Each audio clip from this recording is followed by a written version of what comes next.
السلام علیکم بھائی جان، کیا سین ہے؟ چکر یہ ہے بھائی کہ کل سعید غنی صاحب کی پریس کانفرنس نظر سے گزری اور پہلے تو غصہ مجھے آیا، پھر میں نے کہا یار کہ دیکھو اللہ تعالیٰ کتنا مہربان ہے اس قوم کے اوپر کہ معین اختر صاحب چلے گئے، عمر شریف صاحب چلے گئے، تابش کی بھی بس کشتی ڈاما ڈولی ہے، باقی سہیل امان اللہ صاحب چلے گئے، سہیل احمد صاحب جو ہے وہ اپنی اننگز آخر کے دنوں کی کھیل رہے ہیں، یعنی ظاہر ہے ان کے پنچز اب ویسے تو نہیں رہے کامیڈی کے۔ تو اللہ تعالیٰ نے ہمیں سعید غنی کی شکل میں ایسا مہان کامیڈین دیا ہے کہ جو سیریس کامیڈی کی ایک تو کامیڈی ویسے ہی مشکل کام ہے، اور جو سیریس کامیڈی ہے پکا منہ بنا کے کامیڈی کرنا، آپ نوٹ کریں گے کہ یہ بہت کم کامیڈینز جو ہیں وہ ان کو اس پر ملکہ ہوتا ہے۔ کل موصوف فرما رہے تھے کہ ری کاؤنٹنگ کے اندر پی ٹی آئی کی 2 سیٹیں بڑھ گئی ہیں، پی ٹی آئی اور پیپلز پارٹی کی 3 سیٹیں بڑھ گئی ہیں، البتہ جماعت کی سیٹیں کم ہو گئی ہیں۔ تو مجھے یاد آیا، میں بھی ڈھونڈ بھی رہا تھا کہ جس وقت پولنگ ختم ہوئی تھی اور کچے نتائج کا اعلان ہوا تھا، اس وقت 96 پر پیپلز پارٹی کو فاتح قرار دیا گیا تھا، جماعت اسلامی کو 86 کے اوپر فاتح قرار دیا گیا تھا، اور اسی طریقے سے 40 یا 39 کے قریب پی ٹی آئی کی سیٹیں تھیں۔ یہ پتہ نہیں کون سی 3 سیٹیں پیپلز پارٹی کی بڑی ہیں کہ وہ 96 سے 91 پہ آ گئے ہیں، اور یہ پتہ نہیں کون سی جماعت اسلامی کی کم ہوئی ہیں سیٹیں کہ وہ 86 سے 89 90 پہ آ گئے ہیں، اور یہ نہ جانے کیسے ہوا ہے کہ پی ٹی آئی کی جو ہے وہ 1 سیٹ بڑھ گئی ہے۔ تو اب بھائی یہ آپ ہی ہمیں سمجھا سکتے ہیں، ہمارے اوپر آپ کا بڑا کرم ہوگا، بڑی نوازش ہوگی اگر آپ ہمیں یہ بات سمجھا دیں، اور آپ بڑے دھڑلے سے یہ فرماتے ہوتے ہیں کہ او ہو بھائی پیپلز پارٹی نے کام ہی بڑا کیا ہے۔ جی میں کہتا ہوں کہ اس سے بڑا سچ دنیا میں کوئی نہیں ہے۔ اتنا کام کیا ہے پیپلز پارٹی نے کہ وہ سمندر کو گاؤں تک لے کے آ گئے ہیں، وہیں سے سامان بھرے اپنا کشتی کے اندر اور وہیں سے چلاتے چلاتے سمندر میں نکل جائے۔ کیسا شرم کرنی چاہیے یار، تم غریب مسکین لاچار لوگوں کو تم پوچھ نہیں رہے، لوگوں کی کھڑی فصلیں تم نے تباہ کر دی، ذلیل بے غیرت بے شرمو، اور یہاں بیٹھ کے ٹی وی پہ بیٹھ کے پکا منہ بنا کے کہتے ہو کہ تم نے بہت کام کیا، اور تم نے ہنستے بستے مڈل کلاس لوگوں کو اجاڑ کے رکھ دیا ہے۔ اس کے بعد جو امداد وہاں پہ پہنچائی جا رہی تھی وہ تمہارے منسٹرز تھے جو اپنے گوداموں میں بھرتے رہے ہیں۔ 1 2 4 5 نہیں، دسیوں ایسی ویڈیوز موجود ہیں، ایسے کلپس موجود ہیں، لوگوں کے بیانات موجود ہیں جس میں صاف بتایا جا رہا ہے کہ یہ فلانا جو ہے وہ پیپلز پارٹی کا صوبائی وزیر ہے، یہ فلانا صوبائی کا کینڈیڈیٹ ہے پیپلز پارٹی کا، یہ فلانا یہ فلانا وہ ہے۔ لوگوں کے یہ حالات ہو گئے ہیں، اور تم آگے سے جو ہے وہ بیٹھ کے کہہ رہے ہو تم نے کیا کام کیا ہے بھائی؟ تم کام کرنے والے ہوتے تو لاڑکانہ آج اور یہ کراچی کی آج ایک حالت ہوتی۔ کراچی میں تم نے کیا کام کرنا تھا؟ تم بھی پہلے یہ بتاؤ نا، جس سندھ میں تمہاری حکومت تھی، میرپور خاص میں تم ہو، نواب شاہ میں تم ہو، کوئی ایک فیملی بھی ایسی ہے جو کراچی سے اٹھ کر جو ہے وہ نواب شاہ میں جا کے سیٹل ہو گئی ہو کہ جی بھائی یہاں کراچی تو اجڑ گیا لیکن چونکہ نواب شاہ میں ہمیں پیپلز پارٹی کی حکومتوں نے اتنی فیسلٹیز دے دی؟ یار شرم آنی چاہیے۔ ایک تو جھوٹ، وہ بھی اتنی بے باکی اور دلیری سے، بے غیرت نہ ہو تو۔ اور تم نے کیا کام کرنا تھا یار؟ ابھی جماعت اسلامی کے کونسلرز الیکٹ ہوئے ہیں وہ بچے، ابھی تو انہوں نے حلف بھی نہیں اٹھایا، یعنی ایک طریقے سے دیکھا جائے تو سرکاری طور پہ تو وہ ابھی یعنی کہ مکمل طور پہ کونسلر بنے بھی نہیں ہیں، اور انہوں نے ابھی سے کام شروع کر دیا ہے۔ گٹر کی لائنیں وہ صاف کروا رہے ہیں، قبضے کی زمینیں وہ چھوڑوا رہے ہیں، دیواریں گرا رہے ہیں، واج گزار کرا رہے ہیں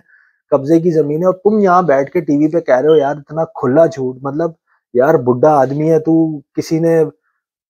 رکشے کا پلگ شارٹ ہوا نا تو اس کے خوف سے تجھے ہارٹ اٹیک ہو جائے گا، کوئی بھائی خدا کا نام لے۔ مطلب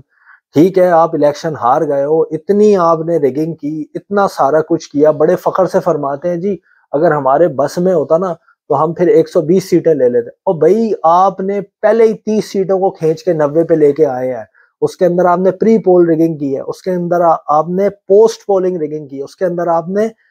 اعلانات میں گھپلا کیا ہے، ریزلٹس بنانے میں گھپلا کیا ہے، جو آر او کے دستخط ہیں ان سے غلط ریزلٹ جاری کروایا، تب جا کے یہ نمبر 90 تک پہنچا ہے۔ بھائی ہم نے ہزارہا اختلافات کیے ایم کیو ایم سے، آج تک کرتے ہیں، ببانگے دہل کرتے ہیں، کراچی کی سڑکوں پہ کھڑے ہو کے کرتے رہے ہیں، بدترین دور میں ایم کیو ایم کی مخالفت کی ہے، لیکن ہم تب بھی یہ کہتے ہیں کہ ایم کیو ایم جب سیٹیں لیتی تھی تو عوامی بیکنگ سے لیتی تھی، وہ پولنگ اسٹیشن اغوا کرتے تھے، وہ ٹھپے لگاتے تھے، لیکن ان کے ووٹ 50,000 پلس جو ہوتے تھے، جو 50,000 سے اوپر ان کے ووٹ ہوتے تھے، وہ ٹھپوں کے ووٹ ہوتے تھے۔ وہ انہیں یہ کام کرنے کی ضرورت نہیں پڑتی تھی کہ آر اوز کو جو ہے وہ دھمکا رہے ہیں، اور فارم 11-12 پہ جو ہے وہ کوئی اور رزلٹ لکھا ہوا ہو اور ROs کی طرف سے کوئی اور رزلٹ جاری ہو جائے، اس قسم کی حرکتیں وہ نہیں کرتے تھے۔ ان کی ایک ایگو کا مسئلہ تھا کہ وہ کہتے تھے کہ بھئی 1 لاکھ سے کم ووٹ کسی کانسٹیٹوئنسی میں ہمیں پڑ ہی نہیں سکتا، تو پھر وہ یہ کرتے تھے کہ جہاں پہ 70,000 انہیں ووٹ ملتا تھا وہاں پہ 25,000 وہ بھگتاتے تھے ٹھپوں سے۔ لیکن آپ نے تو بھائی جو آپ کو 500 ووٹ بھی ملا ہے وہ بھی آپ نے سارا ٹھپوں سے لگوایا ہے۔ یہاں پہ ادھر یار یہ نہیں ہے بھٹو، ایک تو نصرت بھٹو کالونی ہے اور دوسری شاہ نواز بھٹو کالونی ہے غالباً۔ اس کے اندر بھائی تمہارا کینڈیڈیٹ جو ہے وہ کچی آبادیوں کے اندر 1500 روپے 2,000 روپے جو ہے وہ فی گھر کے حساب سے ووٹوں کے خریدتا ہوا پایا گیا ہے۔ ابھی تم آگے کہتے ہو کہ جی ہم جو ہے وہ یہ کر دیتے وہ کر دیتے، بتاؤ مجھے یہ ریگنگ ہے کہ نہیں ہے؟ وہاں پہ تم نے پولنگ اسٹیشنوں کو جو ہے وہ اغوا کیا، اور لعنت ہے بھائی کس لیول کے تم لوگ جاہل ہو یار، پولنگ اسٹیشن اغوا کر کے بھی، ساری غنڈہ گردی بدماشی کر کے بھی سالے اس کے باوجود تم ہمیں یو سی سے جو ہے وہ نہیں ہرا سکے جماعت اسلامی کو، لیکن پھر بھی جا کے تمہیں جو وہ RO کے آفس میں جماعت کے 750 ووٹ ضائع کرنے پڑے، تب جا کے جو ہے وہ تمہارا اعلان ہوا کہ تم 40 ووٹوں سے جیتے ہو۔ بے شرم و بغیر تو بے حیا، کوئی شرم کر لو کسی بات کی۔ اس ملک کو تم کھا گئے ہو، ایسی تیسی کر دیا، چھوڑ دو اس کا پیچھا، پیچھا نہیں چھوڑ سکتے، کم از کم سچ تو بولو، بغیر تو بے شرمو۔ ابھی آ کے ایسا ٹیٹ پکا منہ بنا کے کہتا ہے حافظ نعیم جو وہ نام کے ساتھ میئر لگا لیں۔ اور حافظ نعیم کو میئر کا نام لگانے کی ضرورت نہیں ہے، تمہارے وزیر اعلیٰ کیا تمہاری 10 جو حکومتیں آئی ہیں انہوں نے اتنا کام نہیں کیا ہوگا جتنا حافظ نعیم نے خالی 4 سالوں کے اندر کر دیا شہر کے اندر۔ کون سا مسئلہ ہے؟ نسلہ ٹاور کے مسئلے کے اندر حافظ نعیم کھڑا ہوا تھا، بارشوں کے اندر جو ہے وہ حافظ نعیم کھڑا ہوا تھا، کورونا کے اندر حافظ نعیم کھڑا ہوا تھا، جس وقت سے ان کے اندر سیلاب آیا راشن وہ لے کے جا رہا ہے، خیمہ وہ لے کے جا رہا ہے، لوگوں کو موٹیویٹ کر رہا ہے، امداد جمع کر رہا ہے۔ بڑی بڑی شخصیات پورے پاکستان سے آ کے کہہ رہی ہیں کہ یار ہمیں جماعت اسلامی نہیں پسند، لیکن حافظ نعیم نے وہ کام کر دکھایا جو ہماری بڑے بڑے محکمے نہیں کر سکتے، بڑے بڑے ادارے نہیں کر سکتے۔ آگے سے تم کہتے ہو میئر لگا، اور بھائی اسے میئر لگانے کی ضرورت ہی نہیں ہے، وہ لوگوں کے دلوں کا میئر ہے۔ وہ آپ نے کبھی سنا ہے آج تک کہ کسی بلدیاتی انتخاب کے اندر لوگ اتنے جو ہے وہ بے قرار ہو رہے ہوں کہ میئر جو ہے وہ فلانی جماعت سے جو ہے وہ اپنا اتحاد بنائے اور فلانی جماعت سے نہ بنائے؟ کیا وجہ ہے؟ یہ اس کی وجہ یہ ہے کہ لوگ حافظ نعیم پہ مر مٹے ہیں کراچی کے، اور یہ تم سے برداشت نہیں ہو رہا، اور حافظ نعیم کو بھی یہ بات پتا ہے، اس لیے وہ بالکل آرام سے کام اور بالکل کمپوزڈ ہو کے چل رہا ہے۔ اس کو معلوم ہے کہ بھئی بالآخر اگر اتفاق ہوگا کسی ایک بندے پہ تو وہ میرے اوپر ہی ہوگا اور کسی کے اوپر نہیں ہوگا، کیونکہ کراچی کی عوام یہ چاہتی ہے۔ بےغیرتی کی انتہا کر دیا پیپلز پارٹی نے یار، تمہیں تو نا اعزازی طور پہ مر جانا چاہیے، میں تمہیں صاف کہتا ہوں۔ کم از کم اعزازی طور پہ مرو گے نا تو وہ خودکشی بھی کاؤنٹ نہیں ہوگی، تو کم از کم اللہ کو جا کے منہ تو دکھا سکو گے کہ یار ہم نے بغیرتی اتنی کر دی تھی، اب پھر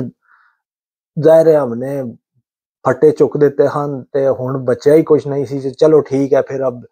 ہم نے کہا کہ پھر اب مر جاتے ہیں، اب پیچھے رہ کیا گیا ہے۔